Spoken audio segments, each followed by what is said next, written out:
Hello everyone, I am doctor Nirmala Agarwal from Juhi Fertility Centre near Shaikpet Hyderabad. तो आज हम बात करेंगे कि how to get 100% success in IVF. So friends, as you know, the success rate in IVF it depends upon many factors.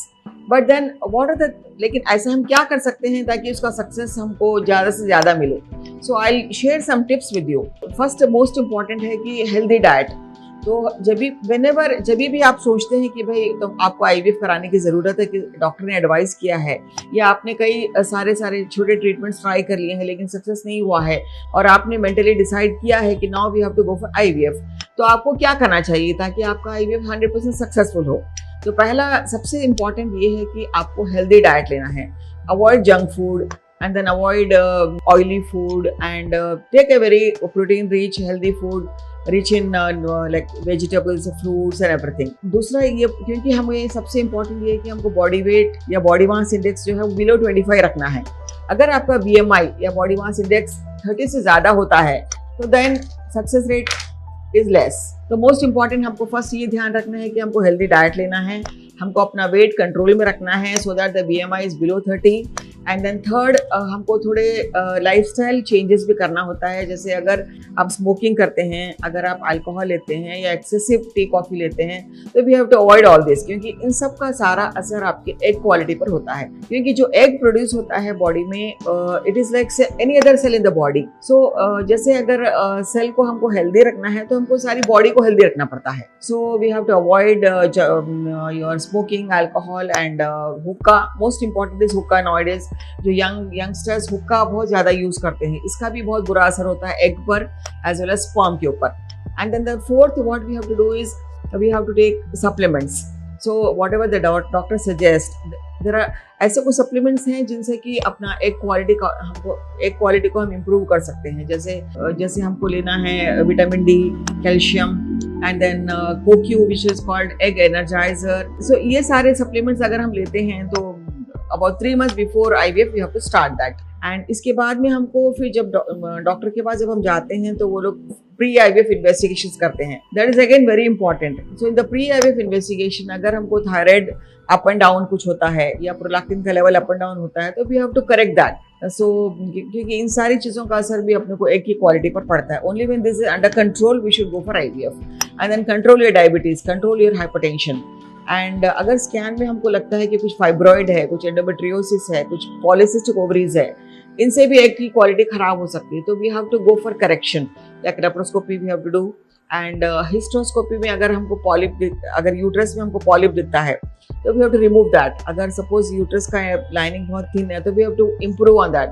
सो ये सारी चीज़ें करके हम अपना धीरे धीरे सक्सेस रेट बढ़ा सकते हैं।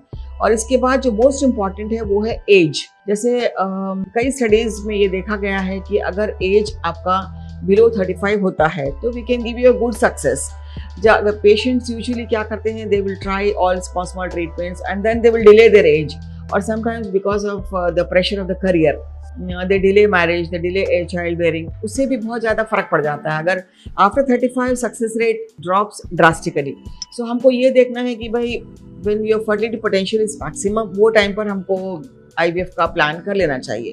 सो ये सारे देन उसके बाद आता है कि how to select a good centre. Even that is very important. Any center which has got a good quality control lab, which has got a high quality lab, and then who has got all the gadgets for your culture like incubators and then ICSI machine, and then you have a laparoscopy in the same place, and then you have a trained clinician, a trained embryologist. So ये सारे factors which are very important, you have to study that and then approach the lab. And then coming to technique like blastocyst culture जब हम करते हैं day 5 transfer, again उससे एक 10-20% success rate improve हो जाता है compare to when you do day 3 transfer. So आप अपने डॉक्टर से ये बात कर सकते हैं कि whether they are doing day 3 transfer और they are doing day 5 transfer. And then and nowadays जो ट्रेंड है वो है फ्रीज ऑल पॉलिसी। सो ये क्या होता है, जैसे जब हम स्टिमुलेशन करते हैं तो एक पर्टिकुलर हार्मोन होता है एस्ट्राडियोल, वो काफ़ी थोड़ा हाई हो जाता है। ऐसे में यूट्रस क्या होता है, कॉन्ट्रैक्टिलिटी बढ़ जाती है। तो हम पेशेंट को सजेस्ट करते हैं कि भाई सेम टाइम पर ट्रांसफर ना करके हमको ट्रांसफर नेक्स्ट साइकिल में करना है। It is called frozen embryo transfer. So with frozen embryo transfer भी हमारा सक्सेस रेट थोड़ा और इम्प्रूव हो जाता है। तो इफ सपोज अगर हम प्लान करते हैं ब्लास्टोसिस्ट कल्चर हम प्लान करते हैं frozen embryo transfer. And then third is a laser assisted hatching for in selected cases, जहाँ पर कि भाई जोना इस काफ़ी थिक है, तो वो केसेस में हम लोग LAH कर सकते हैं। And then fourth is if the patient is above 35 years, they have a little higher chance of abnormal embryos. तो ये पेशेंट्स को हम लोग बोलते हैं कि preimplantation genetic test PGT-A. So with that what we do, हम एक बायोप्सी करते हैं और ये चेक करते हैं कि कौन सा एम्ब्रियो नॉर्मल क्रोमोसोमल कंपोनेंट है। सो वो एम्ब्रियो हम सिलेक्शन करके जब ट्रांसफर करते हैं तो you have a very good success.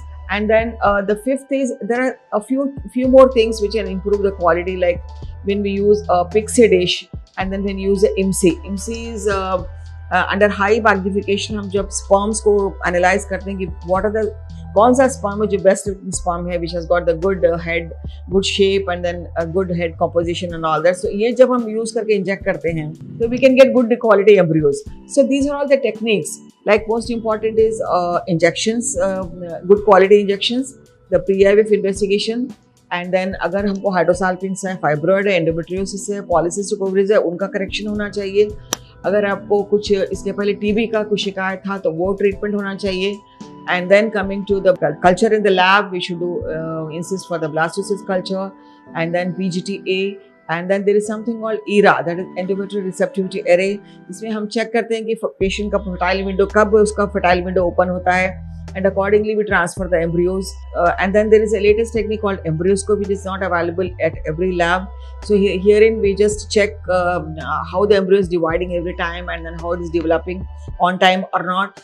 So ये सारे steps अगर हम use करते हैं तो we can definitely improve the success to the highest level, and maybe in future we may be able to get even 100% success rate. Thank you very much. If you have any queries, I'm here to answer the queries. You can come to my center.